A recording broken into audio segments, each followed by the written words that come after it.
The men digging up the garden found the second name. It was carved on the inside of a small tin box, buried 3 feet down, wrapped in a child's cardigan gone stiff with age. The name wasn't Sarah. Sarah Voss had been in the house 11 days when the contractor called her outside.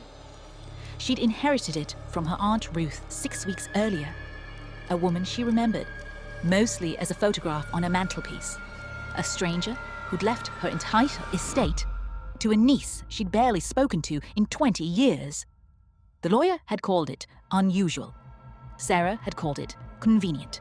She was 34, between jobs, between relationships, and the house, an old stone place at the edge of a town called Ashford Mill, was the first thing that had ever simply been given to her.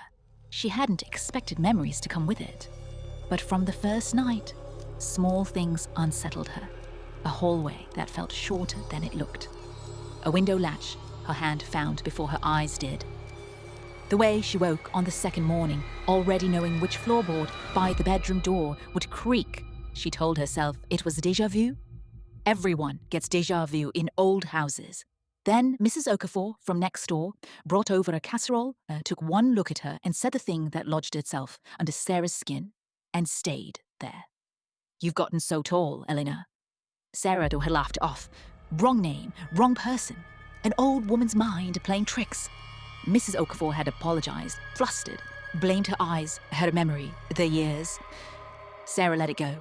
She did not let it go, which was why, when the contractor's voice came sharp and range from the garden 11 days later, some part of her already knew this was the moment the house stopped being a gift and started being a question.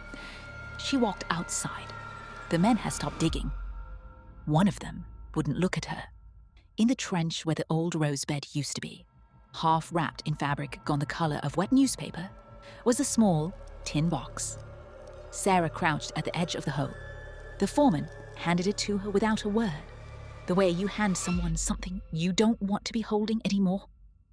Inside, a child's cardigan, moth-eaten pale yellow, a tarnished locket, and scratched into the tin lid with what looked like the point of a knife, in handwriting too careful to be an accident. "Elena Marsh. If found, she is safe. Do not look for the rest." Sarah realized her hands were shaking before she understood why. She had seen that locket before, and not in a memory, in a dream she'd had every few months for as long as she could remember, and never once told anyone about. Some houses keep secrets. This one had been keeping hers